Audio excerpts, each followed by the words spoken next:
As a community, we build empathy, curiosity, joy, and connection when we share stories with you. Welcome to Storytellers Project, part of the USA Today network. During this crisis, millions of Americans are struggling to afford food for their children. No Kid Hungry is here to help. We're working with organizations nationwide to feed children during and beyond this crisis. If you need help, simply visit nokidhungry.org/help to find free meals for your kids. No questions asked, no registration needed. It's just healthy food for kids who need it. Go to nokidhungry.org/help today. Hi, I'm Megan Finnerty of USA Today. I'm the founder and director of the Storytellers Project, and we so appreciate you sharing your evening with us.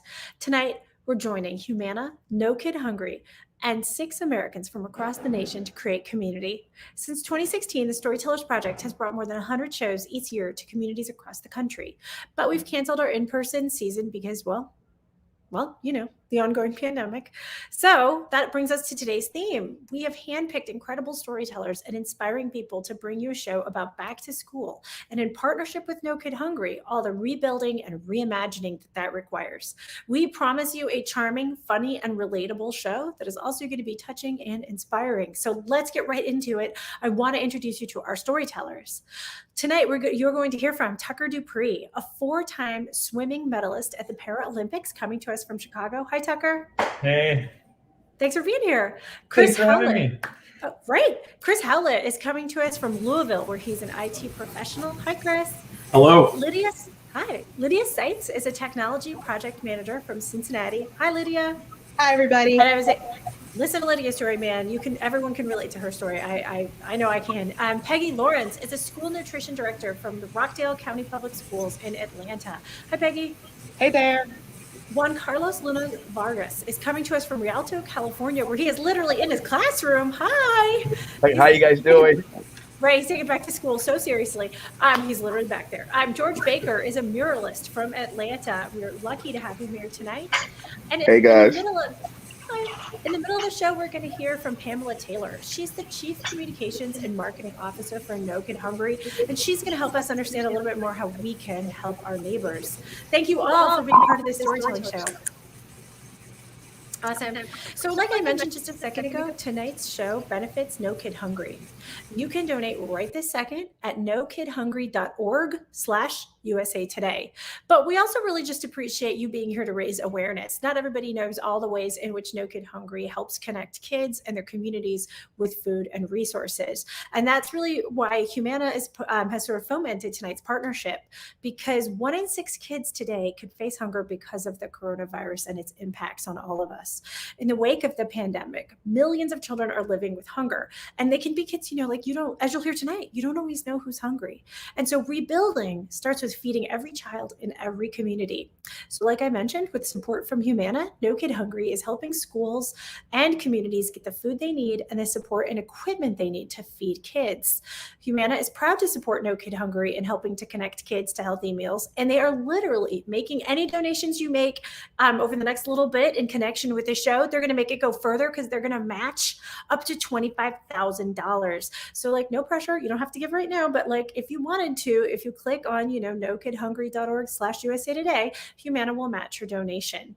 Child hunger is a really real problem in America, but we know, and this is my favorite thing about this partnership, there are actually workable solutions, which I feel like is something to really cling to right now when it can feel like there's big problems that don't have big answers. Well, No Kid Hungry has figured it out. They and their experts are partners, or they and their partners are experts, at making solutions work. And the crisis has shown us all that unemployment and hunger can touch any family, anywhere, at any time. And so I really mean it when I say this, it's really on all of us to show up for our communities and make sure that the kids in those communities get the food they need regardless of their circumstance. And No Kid Hungry is singularly focused on fighting childhood hunger and ending it. Through emergency grants, hands-on guidance, and rallying the right people like us, actually, they're helping put meals on the table for hungry children. And again, you can be part of the solution at nokidhungry.org/USA Today. But tonight, you guys know, is not a TED Talk. It's not a Toastmasters. It's not a how-to speech or a slideshow. We are really just here to connect with you emotionally, help you understand your neighbors, help you feel closer to the people around you. Because storytelling is about visiting. You open your heart and your mind and you pay attention to a person that you care about and who you want to feel closer to. So we're really inviting you to do that tonight. Some of our storytellers tonight are going to be super polished and professional and hilarious. Others are going to be more casual and conversational and really touching. We ask you to receive all of them because that's how community connection really happens. We at the USA Today Network believe creating empathy and understanding is vital, especially in times of uncertainty. So we are thrilled to welcome up our first storyteller. Tucker, take it away. Thank you so much for having me. Growing up in North Carolina, I feel like I lived a pretty ordinary life. I went to school, I hung out with my friends, and my parents realized at a very young age that I had a lot of energy and I needed to find something to keep me out of trouble. So after that whole piece, I had the great opportunity to try all different types of sports. I played soccer, I ran cross country, I was on the basketball team, and the timing worked out to where my sister was a senior when I was a freshman in high school. So that meant she drove us to school every day. That also meant that she drove us everywhere she wanted to go after school. So my sister was on the high school swim team. Well, I did not want to swim because it just wasn't my sport, but I sat in the stands every day while she was at swim practice. And the coach would come up to me and ask me, hey, you're here, you might as well get in. And I would always come up with clever comebacks like, I don't really want to get in and swim because I can't imagine doing a sport in a little bitty Speedo. Well, after all the bugging me and asking me every day why I'm not getting in, I finally caved and said, all right, fine, I'll get in. So I showed up the next day with a swimsuit in hand and a stomach full of courage. And I got in the pool and pushed off for my first lap of competitive swimming. And a lot of people that saw that first lap of swimming kind of referred to it as controlled drowning. Well, I got to the other side of the pool, huddled onto the wall, and looked back at the other side and thought, do people really enjoy doing this? And the coach came over to me and said, hey, here's a couple pointers. Try these things out. If you enjoy it, hopefully you'll stay around. After those few pointers, I was able to continue to swim more laps of swimming, and I was hooked. Well, fast forward to my senior year of high school, I was the team captain of the swim team. I had multiple school records, and I had the opportunity to swim in Division I college. So I went from the slowest kid on the team to having an opportunity to where this sport was going to actually pay for my education. Well, I woke up on October 18, 2006, rubbing my right eye, looking out my left eye, and I noticed that I couldn't see a sticker on my closet door. I got out of bed, went into the kitchen, started eating breakfast, and my mom, who was an educator at the time, she was getting ready for her school day. And I just mentioned to her, I said, hey, for some reason, the middle of my eye is kind of like starry. It's like black almost in the middle. She was like, okay, that's interesting. She was like, go to school. If it's still bothering you, give me a call and we'll go to the eye doctor. So I grabbed my car keys, got in the car, went to school, didn't really think that much out of it for the rest of the day. Got back in my car, covered my right eye, and did a quick eye exam, and I noticed I couldn't see the emblem in the middle of my steering wheel. Mind you, this is 2006. I reach over, I grabbed my flip phone, called my mom, and I said, hey, my eye's still bothering me. Can we go to the eye doctor? She was like, absolutely. We're the last appointment of the day. So we met at home. We went to the eye doctor, and that day kicked off about 2 months of testing. I was seeing all different specialists. Everyone was trying to figure out why I couldn't see. I was going to Duke Eye Care Center, which is a teaching hospital. And so every time I would go to these appointments, I had this proactive mindset of, I'm going to show up, they're going to figure out what it is, and then I'm going to go home and everything's going to be fine. Well, after a while, sitting in front of multiple specialists, it kind of started to feel kind of like I was turning into a zoo exhibit. Every time I came in, it was like everyone had to come see why I couldn't see. Well, about a couple weeks later, my mom got a phone call and they figured out why I was losing my vision. So we all met at home. We drove out to Duke Eye Care Center for one last time. I walked into that doctor's office. I sat down in the chair. They did a couple quick exams and they all sat down and took a deep breath and said, okay, we figured out why you're losing your vision. You have a rare condition called Leber's hereditary optic neuropathy.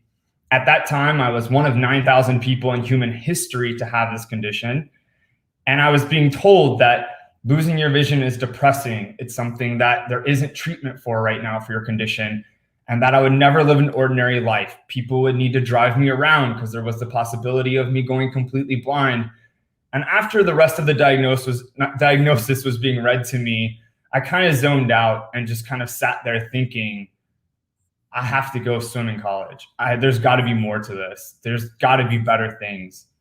So anybody that knows my family, they know that we're a very loud family. And that car ride home from that doctor's appointment is hands down one of the quietest car rides we've ever had. When we got home, we had the conversation around, what do you need from us? And I just told my parents, I really need to keep swimming. And I say that because the sport of swimming is very cathartic. I put my face in the water. I didn't have to tell anybody why I was losing my vision, and I could basically go on about my day. Well, fast forward to February, I was driving home and I was right outside my parents' neighborhood, and I noticed that I couldn't see the stoplight out of either eye. Thankfully, I was able to drive home safely. I pulled into my parents' driveway. I took the keys out of the ignition of the car, and I reached back and I pulled my wallet out and I took out my driver's license and I held them in my hand.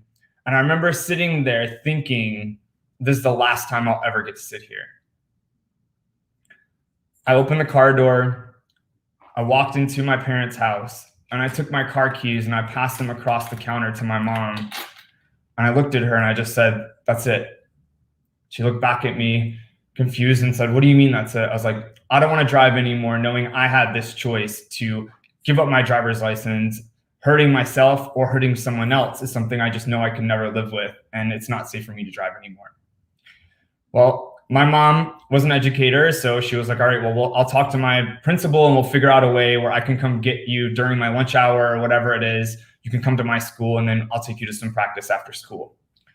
Well, we started to do some outreach and we found out that there was a blind school in my area. And so I went to this blind school to kind of relearn some of the things that I might need to know how to do if I did go completely blind.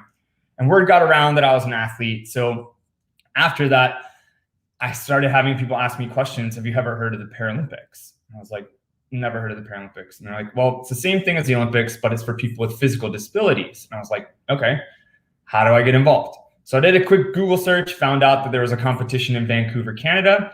So I flew up to Vancouver, Canada with my swim coach, and I swam my first Paralympic swim meet.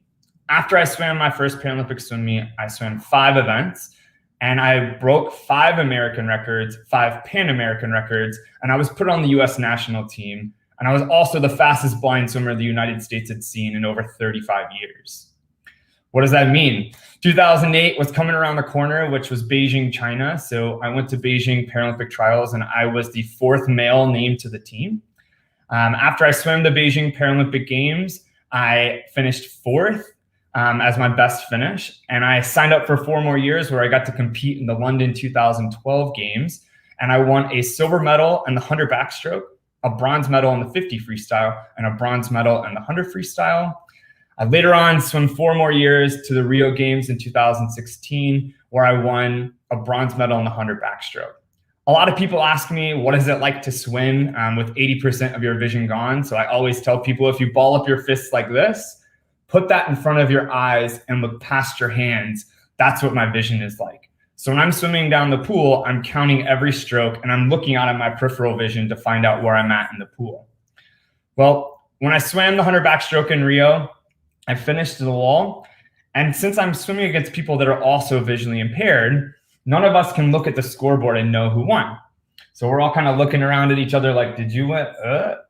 So I got out of the pool where I was greeted by someone that was holding all my things after my race. And they looked at me and said, Tucker from USA, you won a bronze medal. If you could please come back to receive your medal at this time, we'll meet you over in that area. It's like, awesome.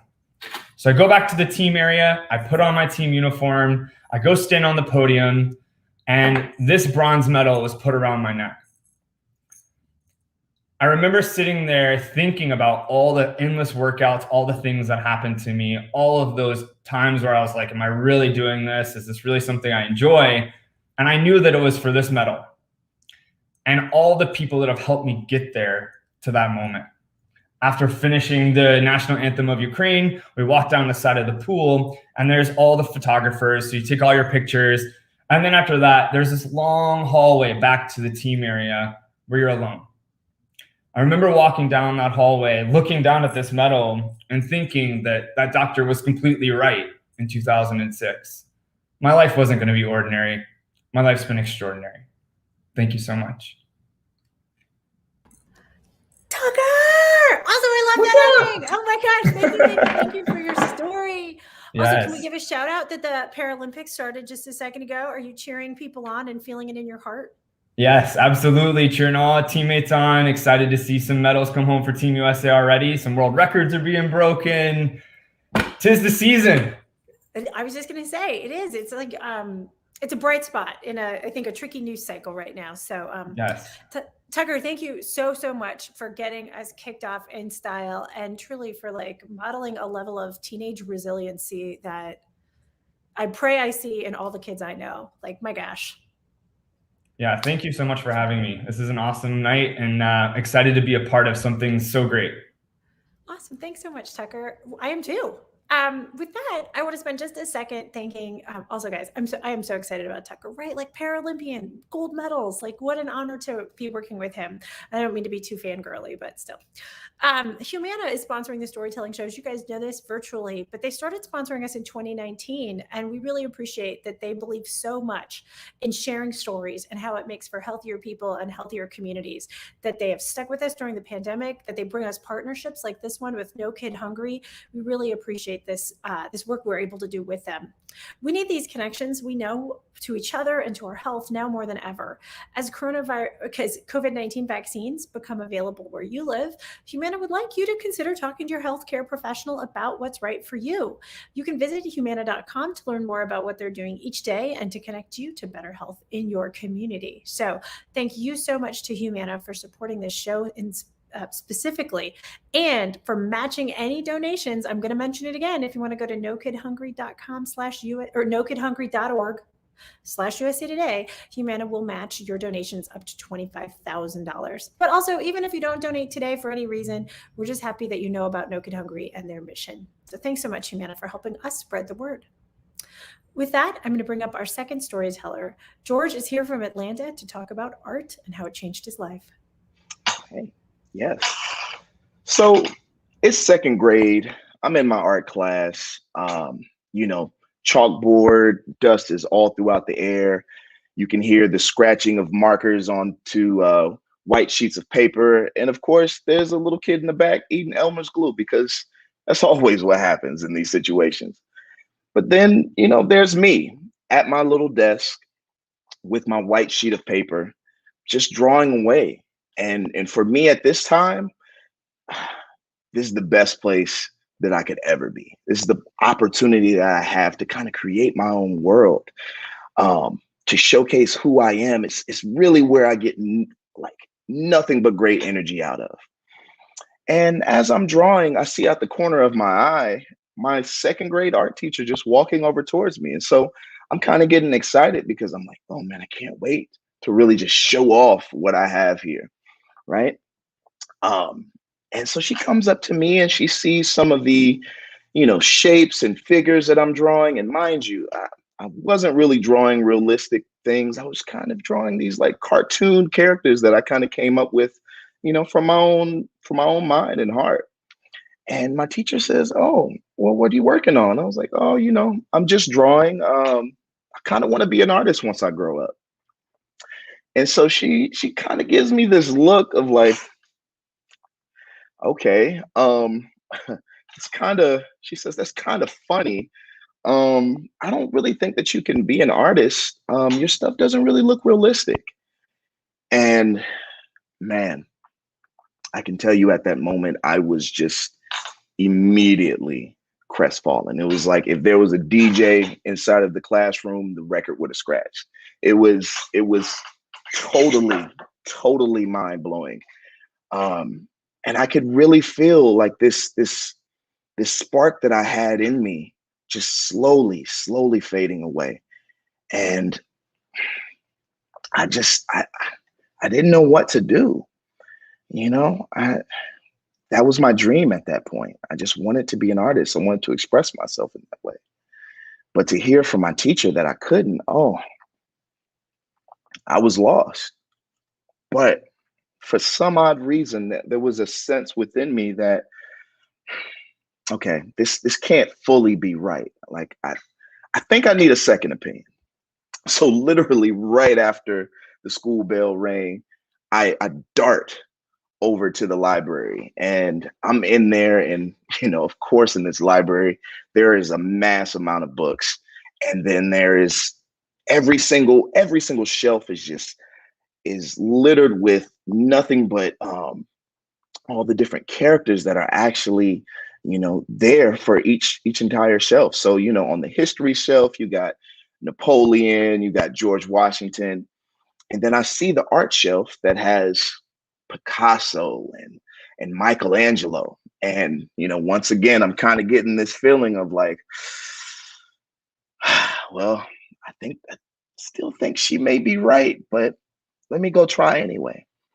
So I'm going through as many books. I'm pulling everything, a whole bunch of beige spines that are just showcasing me all these incredibly realistic works from Michelangelo, from Picasso, from Chuck Close. And I'm just like, man, I think this lady may be right. And, just as I'm saying that, out of the corner of my eye, I just see this beautifully adorned hot pink spine that is on the shelf. And of course, I'm a kid. That is immediately going to attract me. So I take a beeline right over there. And as soon as I pull it out and I see it's the artwork of the illustrious Keith Haring. And for those that don't know, his artwork is very bright and vibrant and all these bold colors and lines, and nothing in there looks realistic at all. And mind you, he has done work not only in New York, but he's in galleries. He's overseas in Berlin painting these large murals. And I'm like, oh, all right, I got the plan. Immediately take it over to the librarian. I rent it out and I'm jetting home because I cannot wait to go and see my teacher in the morning. So I walk into the classroom the very next day, book in hand, book bag. I'm not even carrying up. I don't even care about the contents inside of there because at this point, that doesn't matter. This book and this teacher are about to meet. So I go over to her desk. All the students are filing away, and I just, boom, slam the book right on her desk, and I look her right in her eyes, tell her, you're wrong. Keith Haring is an international muralist, and none of his works look realistic. So I can be an artist just like him. And I walk away, and man, I can tell you at this moment, man, my chest is just puffed up. Like I feel like I got 2 packs up here and 6 packs down there, and I'm just strolling beautifully over to my desk. And as soon as I sit down, I look at the teacher, and she is just fuming, just like, George, I'm gonna call your parents. And so, just as mighty as I felt, I have never felt as scared as I did that day. Because if anybody knows, one of the worst things that can ever happen while you're in school or really away from your parents is somebody saying, I'm going to call your parents. So I'm just like, oh, okay. And all that puffed up chest, oh man, I'm just sunk right back in. And so, man, I can tell you right now, that was one of the longest bus rides home. I felt every speed bump going home. I get dropped off, and man, it just feels like the distance between my bus stop and the doorstep is just impeccably long. And I'm just dragging my feet, dropping my keys to get inside. And I'm like, you know what? It's okay. I'm just going to commit. So I finally walk in, and I can hear my mom in the kitchen cooking. And so I'm like, all right, well, I could just run upstairs. We'll deal with this later. I know something is coming, and I may not like it, but I decide to actually just go over to my mom and try to tell her what's going on. So I walk in the kitchen and I see her and I'm like, Mom, and she immediately interrupts me and she says, Hey, I heard about what happened today, and there's no need to explain. And I'm like, Are you sure? She's like, Yes, there's no need to explain at all. That teacher was wrong. And you were definitely right in what you did and how you expressed yourself. She was like, I'm going to tell you right now, there's going to be more experiences that you'll have like that in your life where everybody around you is telling you that you're wrong in what you believe in and you're wrong in what you're doing, but you know yourself way better than anybody on this earth. And if you believe in it, then I want you to continue to do just that. Find the evidence, not for anybody else, but for yourself, and just live out the dream that you want. So now, what, some 23, 28, 23, 24 years later, now I am 20 feet high in the sky on ladders and on lifts, painting murals, painting a mural for No Kid Hungry.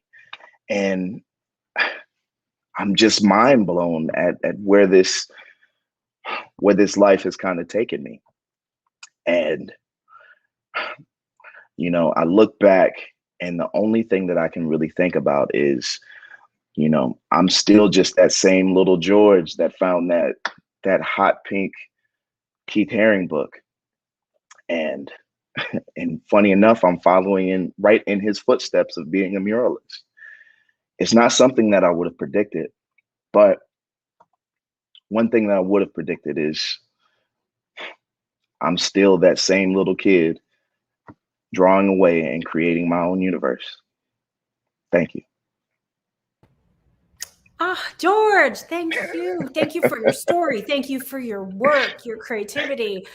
Man, thank you for your childhood boldness. Had to. Hey, man, the teacher was trying to take away my dream. I literally hear that. I just want you to know, I would have just cried and slinked off. I was like, oh my gosh, George. So what a self-possessed young man you were. I'm so impressed. Oh my gosh. But also, thank you so much for work with No Kid Hungry. Do you want to just tell everybody real quick, where the mural is, if they're in the greater Atlanta area and they can drive by and see it?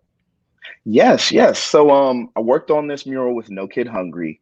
That is called We Are All Hungry for Connection. And actually it is in the downtown Atlanta area, right on Edgewood. I think it's 468 Edgewood Avenue. Yeah, so please come and check it out. And hey, love to see y'all. Awesome. Thank you so much, George. Thanks for your story. So, we've talked a lot about No Kid Hungry and their connection to tonight's show. And the reason is because you probably know this, but we have a lot of food in America, right? Our farms and our factories are great at making us the food we need. And we also have nutrition programs that work. The problem is that not enough children have access to them, right? It's connecting people together. And that's really the magic of No Kid Hungry. They give schools and community groups the funds and guidance needed to launch and grow programs that literally feed more kids. It includes everyday things that maybe you know about, like school breakfast, summer meals served at schools and inside community centers. It's also after school meals. It's emergency feeding programs during times of crisis. So No Kid Hungry is really special because they do research and then they advocate for solutions that work. And we're actually going to hear a little bit more about that from Pamela later on in our show. Really inspiring details on what they learned during the pandemic and what changes they were able to create that are enduring. So what we want you to know is when you donate to No Kid Hungry, you are literally helping to break down the barriers that stand between hungry kids and healthy meals. This is these are the people, you know what I'm saying? So, consider donating at nokidhungry.org/USA Today. And again, if you can't donate today, we just appreciate your attention and your awareness of the issue.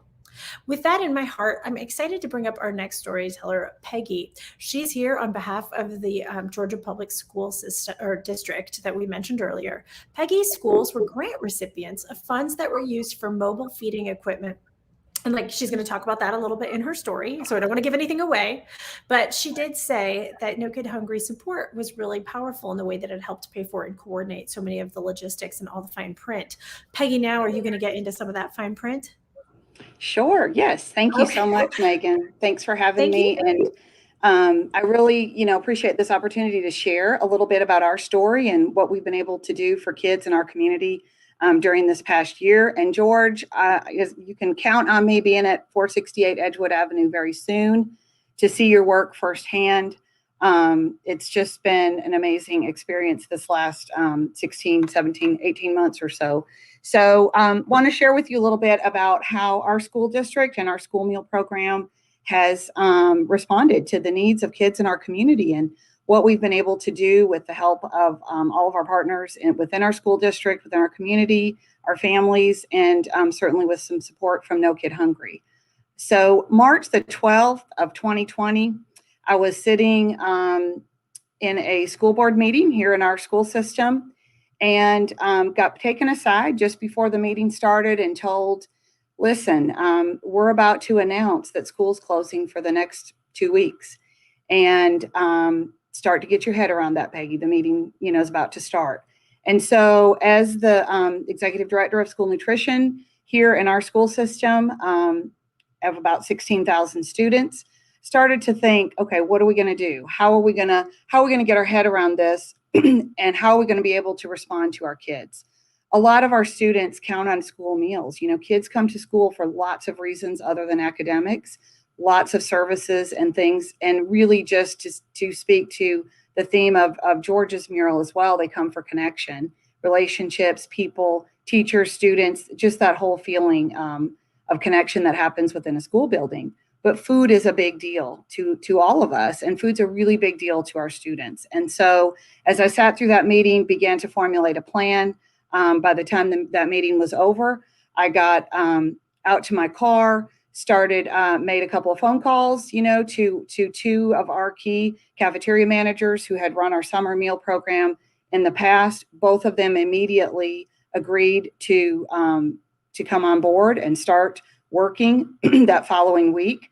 And really by the end of that evening, we sort of had a plan put together. You can imagine the logistics that go into suddenly taking meals out into the community, from being, in our buildings and having our kids come to us, and suddenly we're going to them. We have done summer feeding for the last, we had done at that point for 6 or 7 prior years. We had some experience, and that's really kind of the model that I based our next phase. But I knew we had to get to our kids. I knew that meal pickups and things like that just were not going to work, for our students, that we had to get to them. And so that Sunday, as communication went out from our district, the calls started coming in. My phone number was the one that was given out to all of our families. And that Sunday afternoon on March the 15th, actually, on that Sunday, I went in and returned phone calls to parents for about 2 hours worth. By the time I left my office and drove home, all of 1 mile, about a 4-minute trip, I had 6 more calls that had come in. I pulled into my driveway. I sat there and I thought to myself, okay, Peggy, this is bigger than you realized. The need is real. Families are scared. Parents were concerned. How are we going to get food? What are we going to do? What is this going to do to us financially? What's going to happen to my own job? And how does that impact my ability to take care of my kids? And so it really hit me early on that this is a big deal. This is going to be something really serious and really big. And we really, had to get our heads around just the whole scope of this. So you can imagine with me just kind of the logistics that would go into putting all of this together. It's a whole lot of stuff. And so that Tuesday, March the 17th, before our buses began to roll out in our community with our meals, I looked at our teams and I said, look, guys, these are uncertain times. We don't know really what's ahead of us. We don't know what we're dealing with. If you're not comfortable being here, if you don't feel okay being here, it is okay. I will still love you. I'm just going to love you at home. Because if you're here, we got to be singularly committed to the cause. We all have got to pull together. And so at that moment, we all looked at each other and we all said, we're here, we're staying. Everybody stayed. We all pulled together, and buses rolled out on Tuesday, March the 17th with bus routes throughout our community. Families were so genuine and so kind and so sincere in their expressions of gratitude. And, it was a very interesting time. It has been a very interesting time to be out and about in our community. Remember at the beginning of the pandemic, we were not even advised to wear masks. There was so little known. We didn't wear masks for the first about 3 weeks or so we operated. And guidance was changing daily. Things were happening very, very rapidly. And so, we would go out and be out in our community. You'd be out on a bus and, some, depending on the neighborhood, depending on the area, lots and lots of kids and families outside, all of us, we were in, a time when everyone was home and most everything was shut down. And so families were all home. Just such kind expressions of gratitude and kindness. Some of my favorite things were milk cartons. They would take our milk cartons. We had families that would do this and cut flowers from their yard, and use the milk cartons for vases to give us some kind of expression of a way just to show thank you. They would take political signs and repurpose them into thank yous, chalking sidewalks. People were just so grateful. As a mother, I've always said, if you show a kindness to me, I appreciate that. And that means everything to me. But boy, you are kind to one of my kids. And, we're on another level, of gratitude. And so I think that's really what we have felt and what we have lived during this time. When you're good to people, especially when you're good to people's children, it really resonates with them and they just really feel something. And especially when you're putting yourself at risk to do that, it means even more. And so I just really, it was never an option for us, I think, to not do that, to not go to our kids. We went out every day. And we took lunch for that day. We did, lots of different options too for our kids. It wasn't the same thing every day. We tried to make it as close to what it was like at school, and we took breakfast for the next morning. So our kids had breakfast and lunch every day delivered to them, and they had people that were coming to them, to their home, to their neighborhood, to their apartment complex, and they saw us in person. Kids would come out dressed in Halloween costumes. They would come in their Sunday clothes. It became a highlight of their day. And that school bus, coming through the neighborhood, it became this beacon of goodness and hope that families and our community really, really responded to. And so it's just as we continued through the entire time of the pandemic, we ended up serving in excess of 2.7 million meals throughout our community. And so it has been an incredible journey. It's been hot. It's been tiring.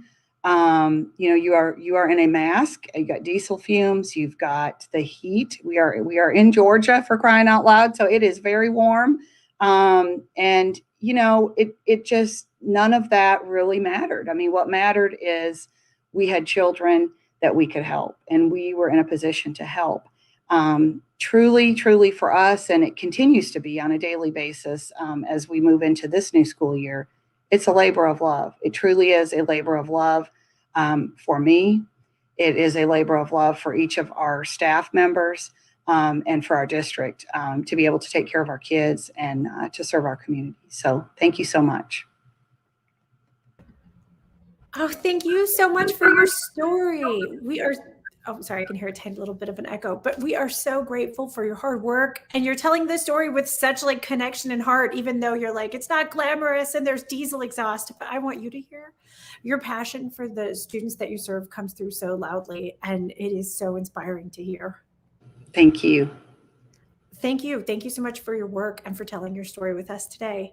Man, we're just I honestly mean this, like, we're so lucky to hear from people like Peggy, because all last year we heard about how kids were in need of help and schools were under all this pressure. And so I do really want to say thank you, Peggy, for putting a real face and a story behind so many of the headlines that we heard last year. And maybe we'll hear again this year. With that, I want to bring up today's Q&A. We're here with Pamela Taylor. She's our Chief Communications Officer and Marketing Officer for No Kid Hungry. And she wants to help us understand a little bit more about how all of us can help. Hi, thanks so much for joining us. Hi, thank you for having me. I'm excited to be here. Aren't these stories, like, it's a lot, right? They are amazing. And I was just listening to like Tucker and George and Peggy, and I'm like, this is exactly why we do what we do at No Kid Hungry. There is a Tucker in a classroom. There are Georges in classrooms. And then we've got heroes like Peggy that are making sure all of the Tuckers and the Georges and everyone else gets what they need. So children are nourished and they're able to go swim in the Olympics and be on, high places and painting beautiful murals. So yes, I'm so inspired by this. Awesome. Well, we so appreciate all of the work that you and your organization does. So let's get into it. In the decade before the pandemic, No Kid Hungry and its partner organizations had really made huge strides in cutting childhood hunger. But now some of those gains have been lost. Can you talk to us about that 1 in 6 number, kind of what the situation looks like this school year? Yeah, so, in 2018, we saw some of the lowest rates of childhood hunger that we had seen in a decade. The numbers were about 1 in 7 children, almost 1 in 8 children were facing hunger. During the pandemic, right around March of last year, when everything started to shut down, school doors were closing, and schools were trying to do just what Peggy described, we saw that number go as close to 1 in 4. And we've seen some improvements because of a lot of things that have happened. So the number is this year around 1 in 6 children may be living with hunger. It's not where we want it to be, but we're definitely starting to trend back in the right direction. That's great. That's really what we're here is, right? Like we said before, that there is a solution to these things. I wanted to talk about, you guys really worked hard last year to adjust some of the policies at the federal and state and local levels. Can you talk a little bit more about that flexibility in distributing food and some of the things that you found worked and what you're trying to make durable? Exactly. So just like everyone else, we had to figure things out quickly. And one of the things that we learned right away is there are parameters and restrictions in place on where kids can consume food. When food is given out for school breakfast or lunch or after school meals, that needs to be done on school property. Well, what happens when schools are closed? What are children supposed to do?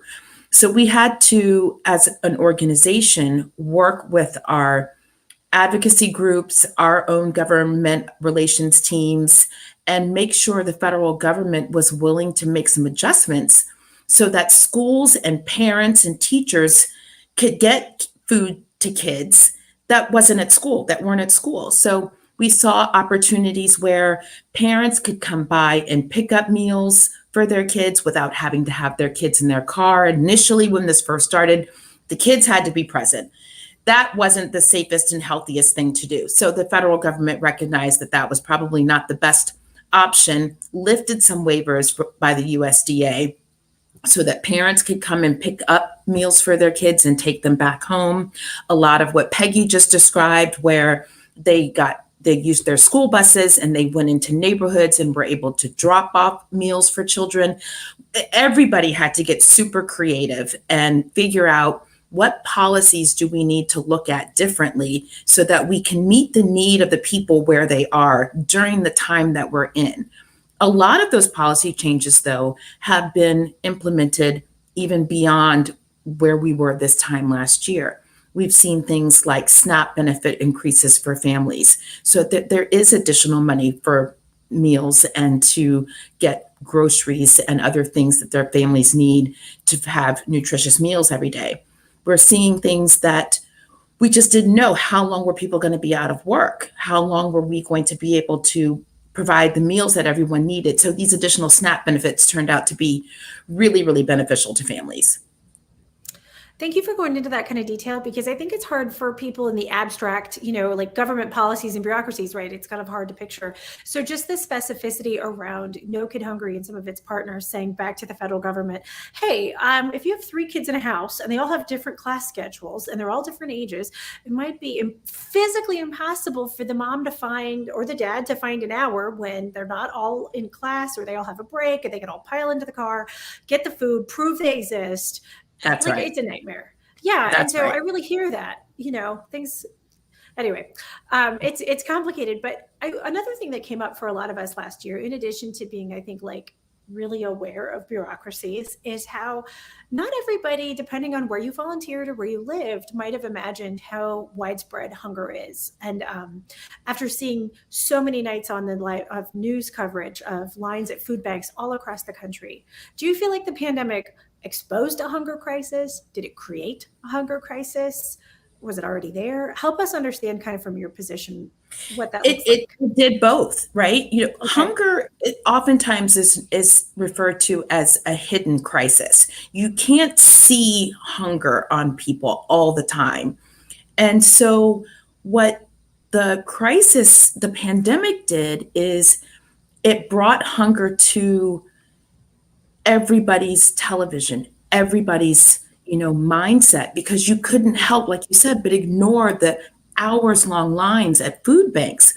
What it also did is it made hunger much more visible. In other words, people started to see their neighbors in line and their kids' classmates in line and their, friends and families from church in line. People who didn't experience hunger before were certainly facing it in a way that they had never done before. And I think it was important that we tried to make sure people did not feel any kind of shame or stigma around having this moment that no one planned for. No one planned to lose their jobs. No one planned for schools to be closed. No one planned for everything to shut down. And we've heard many times people say, many of us are, one paycheck away from a disaster. And this is what was revealed. This was what the crisis revealed. In addition to all the things that the crisis was, it revealed another crisis. And so I think people had a different understanding and appreciation for the crisis of hunger. And this was something that it made everyone kind of step back and say, wow, I didn't know that it was so pervasive. I didn't know that it was so close to me. I didn't know it could come into my own kitchen. And that was something that I think everyone kind of really got a very up close and personal view with last year. I mean, that feels very true. I know I'd have Zoom calls with my family, and it was a conversation I had with my siblings. We all live in different cities all throughout the West, and each of us talked about, where were we funneling our donations and how many people it seemed like needed our help, particularly at the beginning of the pandemic. We have time for one more question, and I want to go back to that 1 in 6 number. We know it's down from at the peak of the pandemic, so we have a lot to be confident that your donations can make a difference. But talk to us for a second about, a lot of people are aware that they need to donate. How does our donation today, like, where does that money go? How much money have you already donated? Like, kind of give us a sense of scope. Sure. So the first thing I want to say is the generosity and just sheer humanity of America showed up last year when people saw, neighbors and television screens full of food bank lines.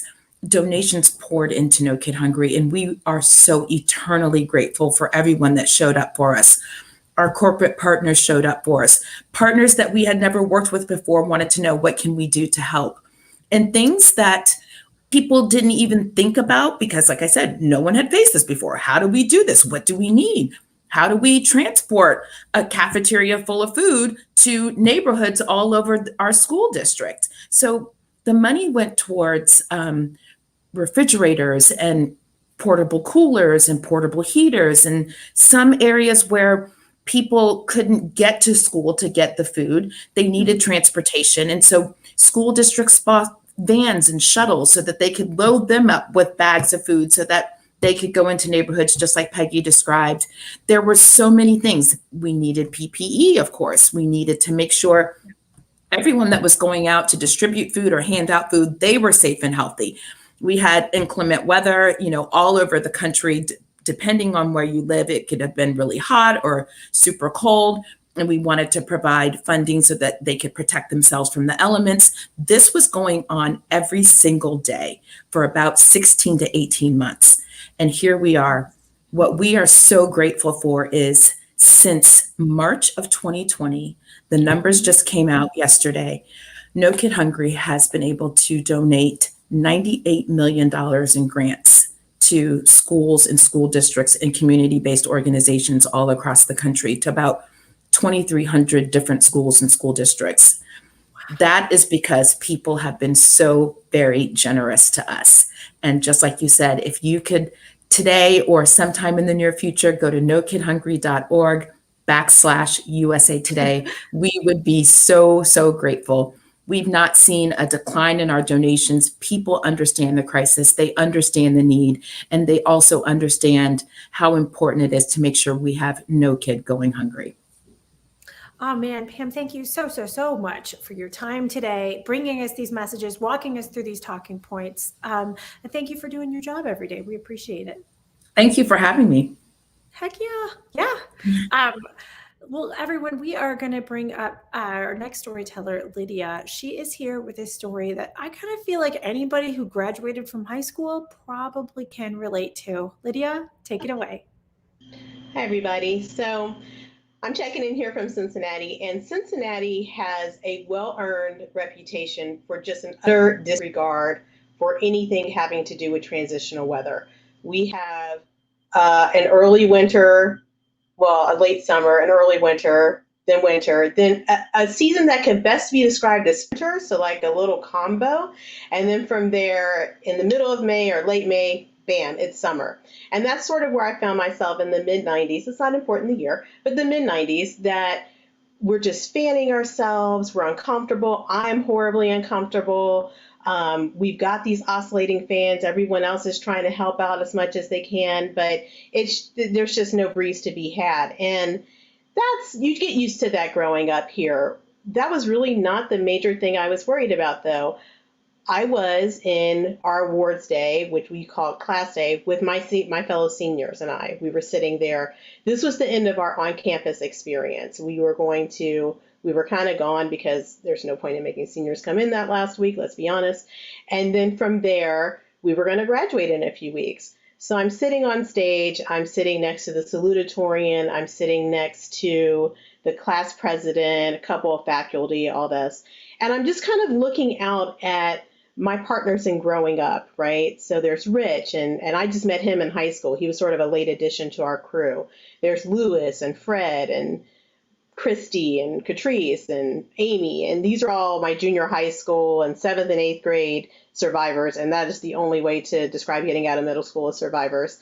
And then I see Tara and Paul, who we met in 2nd grade, and we just frankly just never got away from each other throughout our entire school career. We kind of were all around each other, and it was a family feel because we had all met each other's parents by this point. We had been given advice by each other's parents and told that they were going to call one of our parents if we didn't behave ourselves. So, this was a big deal. And I held it together. I'm kind of getting kind of misty-eyed, and I'm like, no, do not cry. Pull it together, girl. And I did, until Paul decides to come up and hug everyone.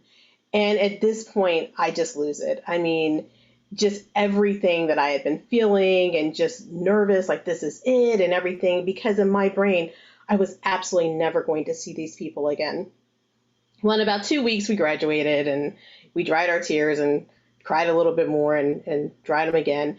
And then we all kind of went off on our separate ways, right? Just never to see each other again. And life kind of made its own plans for us. So here's another thing about my hometown. It's not a small town. It's not a small city, but it has a hometown feel. So I like to say that there are about 6 degrees of Kevin Bacon and there are 2 degrees of Cincinnati. So you run into people just all the time. I mean, it's just really not a big deal. And you don't realize how small it is until you do grow up. And what happens is eventually you get these feelings of comparison. And this will kind of happen with me. So the thing is, and I'm observing the rules, this is not an educational talk, but I have to squeeze in at least one science fact. It is scientifically proven that when you look your absolute worst, you are going to run into someone from your past. I don't make the rules, it's just science. So this is where I found myself. I'm walking into a Macy's, it's summer, I'm in my cup jean and frizzy haired glory, and I see this shock of blonde wavy hair, and I'm like, oh my God, that's Christy.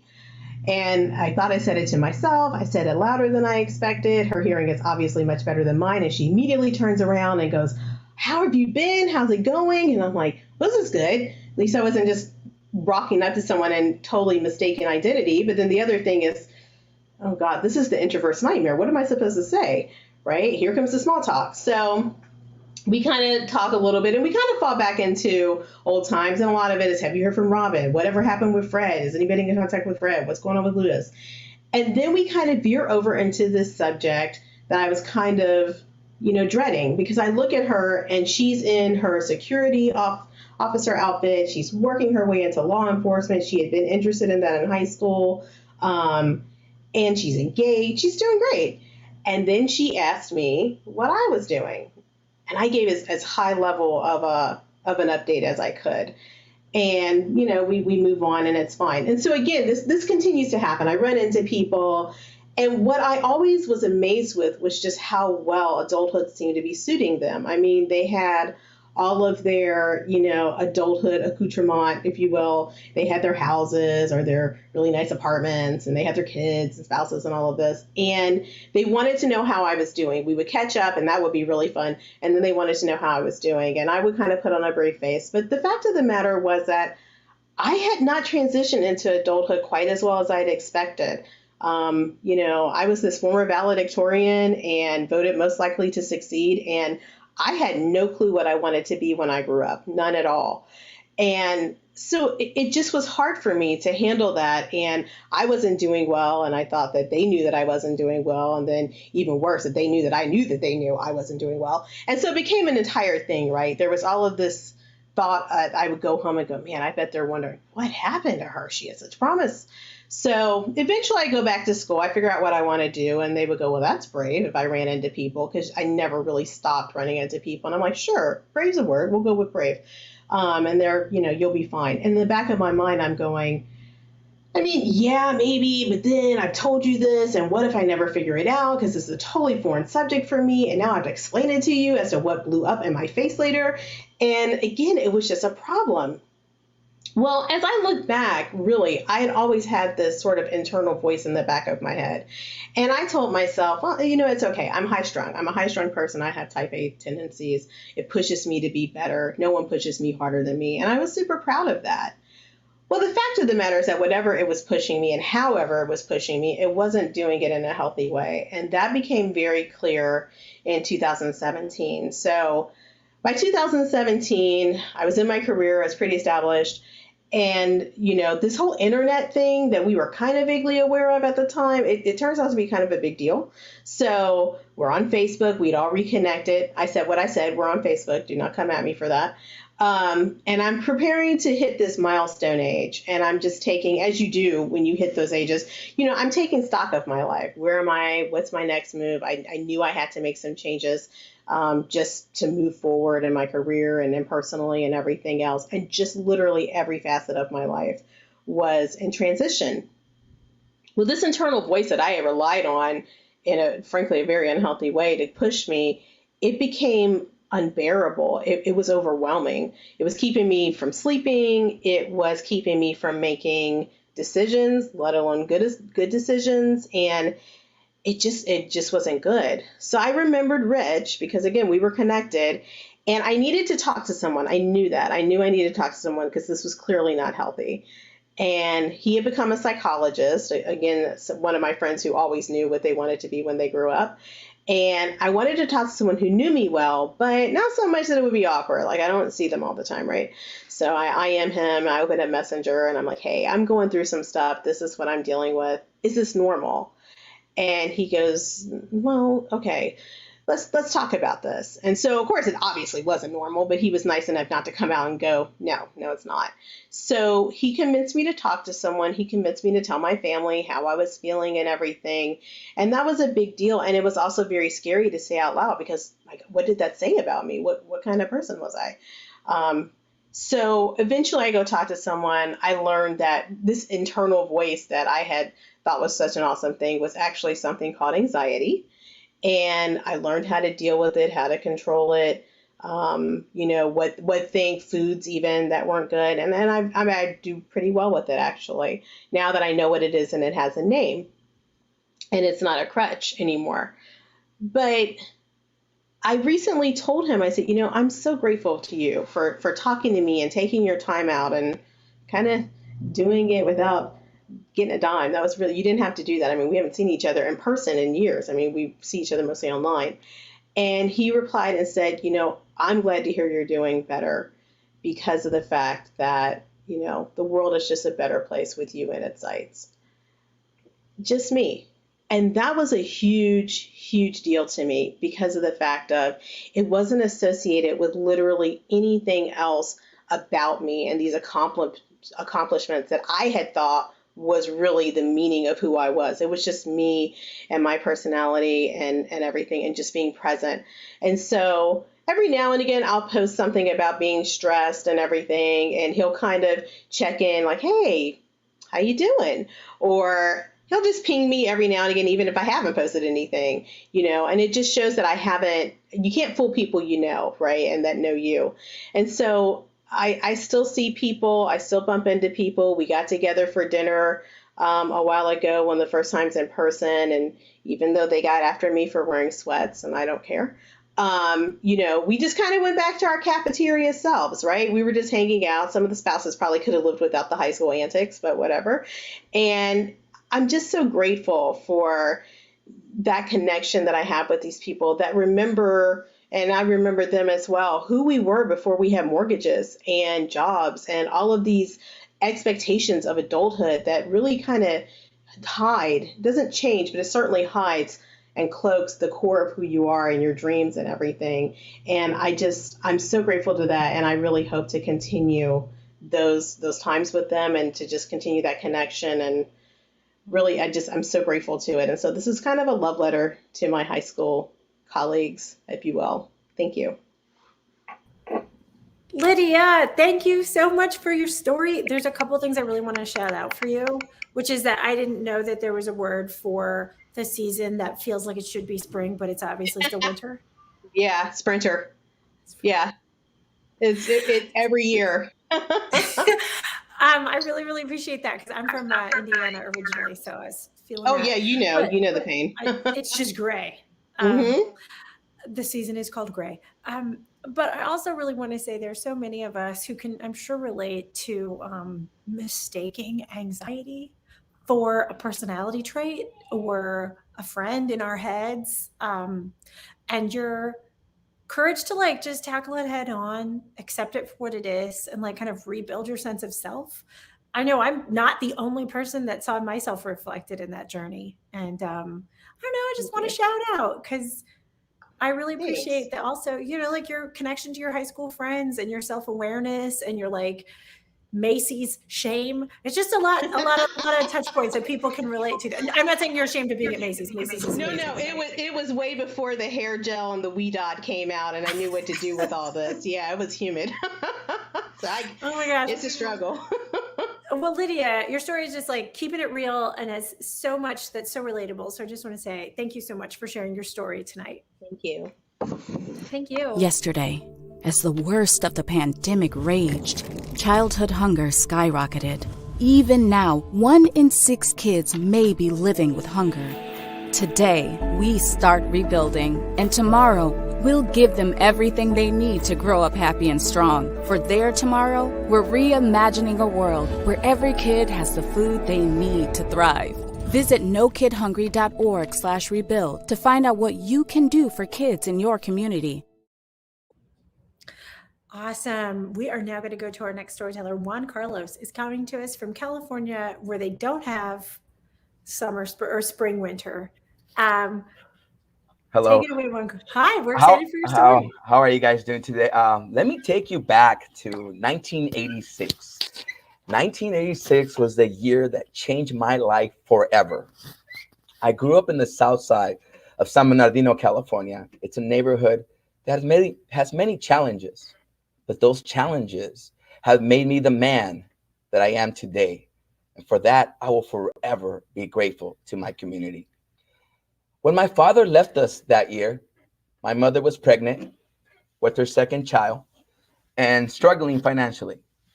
We were renting a one-bedroom apartment in San Bernardino. And for many years, I would blame my mother for my father leaving us. I felt that she was at fault, and that was not even the case. My father left us for another woman. It was very tragic for me. It was difficult for me. I was only 7 years old. I was just a kid. I didn't know how to handle that. I thought that my parents would always be together, that marriage is forever. I couldn't believe that they had separated. I was like, oh. But I remember the day that my father left. I remember he was going to work, I believe. But I remember I ran to him and I hugged him tightly. And I said, Dad, I love you. Well, that was the last time I saw my father. He never came back. I was 7 again, 7 years old. And every day I would run out to see if my father would be coming in. No. And again, I blame my mother. And I remember telling my mother that I hated her. And I hated her. And hate's a strong word. And now we had become a single parent household. And as a child, you don't know what you're saying. You can't control your emotions. But I will forever ask my mother, Olga Vargas, for forgiveness and blaming her for the breakup with my father. I now understand marriage is not forever. However, marriage can be forever with hard work, commitment, communication, and respect for one another. So I think of that all the time. I'm currently entering my 18th year as a teacher, and teaching is my dream job. My teacher, Ms. Linda Brown, my 5th grade teacher, changed my life. She made me believe in myself. She gave me the encouragement. She gave me hope that I can become anything in this world. And she was my 5th grade teacher. I teach 5th grade because of her. This year, I'm teaching a 4-5 combo here in Rialto Unified School District in the city of Rialto. I would like to tell you that many teachers are working tirelessly to accommodate student academic growth. We have the biggest challenge this year because our students have been out of the classroom for over a year and a half. So we have a lot to catch up.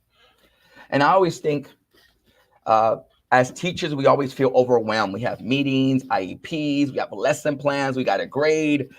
It's just a never-ending struggle for teachers. And God bless teachers, my colleagues. You guys work hard. You guys work so hard. I see you. I know many parents now see you too. So can you imagine when I was told 2 years ago that we'll be serving breakfast in the classroom, in our own classroom? I was livid. I was mad. I was upset. I was frustrated. I was thinking, another thing? For reals, one more thing? So I'm not even thinking about the nurturing part. I'm not even thinking about the mental health for our students. I'm thinking, adding one more thing. I think I was the biggest advocate for not having breakfast in the classroom. So I'm definitely not proud of that. And let me tell you, I was so wrong, like really wrong. Breakfast in the classroom has been a hit at my school site and in my district. I've seen the benefit of breakfast in the classroom. I'm so grateful for the No Kid Hungry organization for making sure our children are eating. I noticed this particular family of 5. There's 8 in the 5 of 8 children. 5 have come through our school. 4 of the 8 have been my previous students. I noticed that they were going through the same issues that I went through as a child. The parents are clearly going through a separation. And I wonder, how were they feeling? They were always late. They were tardy. They were absent. But when we started breakfast in the classroom, they were coming in. They were not missing. They started changing. Attendance started changing. They weren't coming as late. They were coming in early. They wanted to sit with their friends. So the benefits that we're seeing with breakfast in the classroom, the students want to interact with each other. They want to communicate with each other. I think us as human beings, we just have the urge to communicate. We need to see each other. I know I missed it. I miss being in my class, talking to my colleagues. Good morning. How are you doing? So I would just like to say that breakfast in the classroom at first, we were looking at that like, I was not feeling it. But let me tell you, it's amazing when you see it in action. Currently, we have students who have roles. We change it, leadership roles. We have a schedule. Right now, currently in my class, we got the 4th graders going on Monday, Wednesday, Friday. The 5th graders going on Tuesday and Thursday. So it's a system, and they love it. They love taking initiative. I have definitely seen the change in behavior.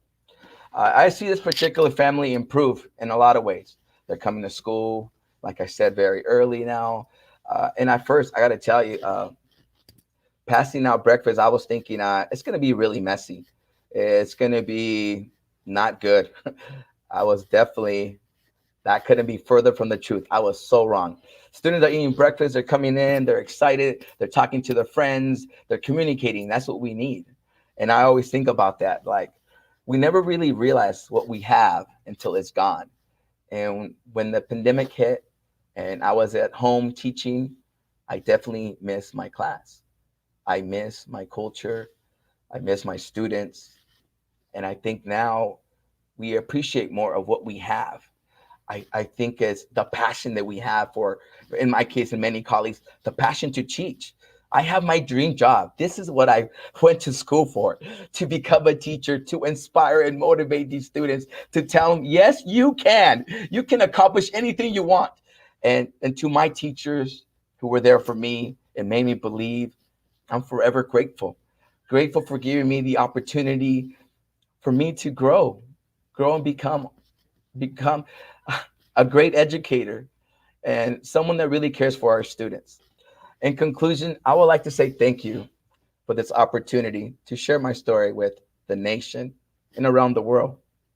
I can also relate to the students of mine what they're going through, such as hunger, mental health, single parent household, and poverty, especially in the Hispanic community. Back in the 80s, it wasn't really a positive thing to look at a woman raising 2 boys, 2 gentlemen. My brother Jesse and I, we have become successful because my brother has pushed us to be successful. And I'm excited. My brother's a high school counselor in San Diego, and I teach, and we're educators. And my mom would always push that. And I see that with our parents right now. They're pushing their children. Hey, go to school, work hard, get your dream job. And I always think, mothers, you guys are amazing because you guys are always looking forward and always pushing your children to be better. And I think, like, I see the similarities between my mom and some of my students' parents. They just wanted to be able to provide for their families. They would like to give the children the opportunity for a better life. I mean, who doesn't want that for the children? I think we all want that for our kids, to have a better life, to not live in poverty, to live, to travel, to do anything you want. I remember window shopping. Window shopping is you'll see it, but you wouldn't buy it. And I think that to me was very motivational. I think, like, for our parents, to those parents out there who sacrifice so much, you sacrifice your mental health for your children. Thank you. Our parents who would starve before their children starve. I think to myself, remember my mother, God bless her heart, she wouldn't eat to make sure that we ate. And I think many parents out there, you guys, I know exactly what you go through. To those moms who are single moms, and you guys are fighting the good cause, continue fighting the good cause, because at the end of the day, your children will be successful. That's a promise. And I would like to thank No Kid Hungry for investing in our community in the city of Rialto, for taking a risk in our community, for letting our community benefit, for not going hungry. I've seen the program work firsthand. I've seen it with my students. I've seen it with my parents. And I just want to say thank you. And I also would like to challenge my colleagues out there to give breakfast in the classroom an opportunity. Don't be like me, be a negative person and be like, another thing. No, it's probably one of the best things that happened in my class. And I just want to say thank you for listening to my story. Thank you. Oh man, Carlos, thank you so much. Thank you for your story. We felt it. I know you're feeling it right now. I appreciate your service. I appreciate your heart. I appreciate your mom. Thank you so much for connecting with us so authentically and helping us understand what the work of connecting kids with food looks like in real life. Because again, like if we're not in the classroom, right, we don't know how the magic happens. So we appreciate you inviting us into your classroom and into your heart. Thank you. Thank you so much. Awesome. Ladies and gentlemen, we have one more storyteller who's going to bring it home for us. I'd like to bring up Chris right now. Are you here with us, Chris, still? I am. I'm still here. Chris, yes. We open strong, we close strong. Sweet. Are you ready? Awesome. It's you. Thank you so much. All right, perfect. So at the age of 5, my mother dropped me and my 4 siblings off at my great-grandmother's house. Many factors could attribute it to this, her being a single mother raising 5 boys, to her having little to no work experience or no college experience. Unfortunately, that's how it was. My great-grandmother took me and my siblings in, and life was good. Let's picture a Southern Black woman, sweet as could be, but as stubborn as a Texas Longhorn. Hot, warm meals every morning, as either Earth, Wind, and Fire, or Aretha Franklin plays to set the mood for the morning. With sweet kisses to instill the value of love, to Sunday morning churches, to Wednesday Bible study, to planting in the garden, to going fishing. Life was good. Life was amazing. Unfortunately, with life, we must all learn pain and sorrow. My great-grandmother passed away when I was 10 years old from lung cancer. With no immediate family to take me or my siblings in, we were all separated and sent into foster care. Being 10 years old, afraid, lonely, abandoned, it was a stressful time growing up. I would disrupt from a lot of different foster homes. I would either try to damage property, cause harm, or attempt to run away. I wasn't able to focus in school. I wasn't able to have friends. I wasn't able to have sleepovers. It just wasn't a smooth setting for me. So I created very hostile environments for me and the foster families that I lived with, to where I couldn't stay. So at the age of 15, I was sent to a residential facility, boot camp for foster children.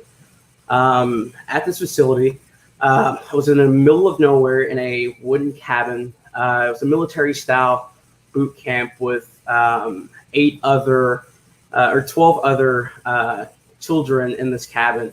We were up at 5 a.m. in the morning for PT. We would go down and have breakfast down in the chow hall, and then we would go and have school on site as well too, and then go back to our cabin and just do the days out there. Pretty much the goal of the program was for us to become stable children, and to provide us with some sense of therapy to allow us to help with our emotions. So while in this program, there's phases that you go through to get to the big cabin, to where different foster families and adoptive families would come in and vet potential children that they would possibly want to adopt or have living with them. While I eventually graduated out of my cabin, I eventually got there, and I had a family come and visit me quite often. And while they were coming to visit me quite often, we gained a great relationship. You know, they went fishing, they gardened, you know, they were stubborn, you know, but also sweet. So they asked me the question if I wanted to move out of this program and go live with them. And I said, yeah, let's go. So I pretty much moved in with them, you know. Was going back to church, participated inside the church orchestra, was doing well in school, took my ACT, got a 28 on my first time. Life was good. It was so good that After my first year living with them, they asked me if I would like to be adopted. And I told them, yeah, most definitely. This is the most stable I've been in years. I feel that life is great. So a month goes by within that process. Fortunately, we had a sit down at the table one night, and the discussion came up on where we were at with the adoption. And unfortunately, we were unable to go with the adoption due to the foster wife's mother not wanting a Black child to join the family. So they were really questioning the options on what to do next, knowing that they needed to tell me that. So my options were to either stay with them in their foster home, or to go ahead and move out. And with me moving out, that they would close down their foster home and not be foster parents anymore. I really didn't care. I was hurt. I was ready to mess some things up. I was in pain, and I believe my state workers and the state knew. Therefore, they sent me with another foster family. And at the time, this family just met me with resiliency and understanding, and gave me hope. Also having the same values, taking me fishing, helping me to join the football team, building new friends, studying, giving me relationships, building relationships with teachers as they were prepping me to go to college.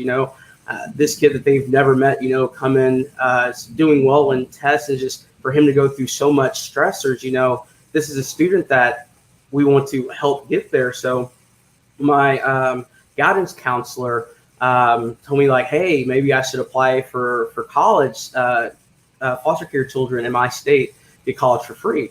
I was like, good idea. I've never thought about going to college, but it's definitely a good experience if I don't have to pay, is what they tell you. But if I didn't have to pay, so I applied, I got in, and it was a remarkable experience. Freshman year was ready to go hard. I think every freshman in undergrad goes through this. Am I going to study or am I going to party? I chose to party. Freshman year, I partied so much. I was on academic probation. I was facing a 1.5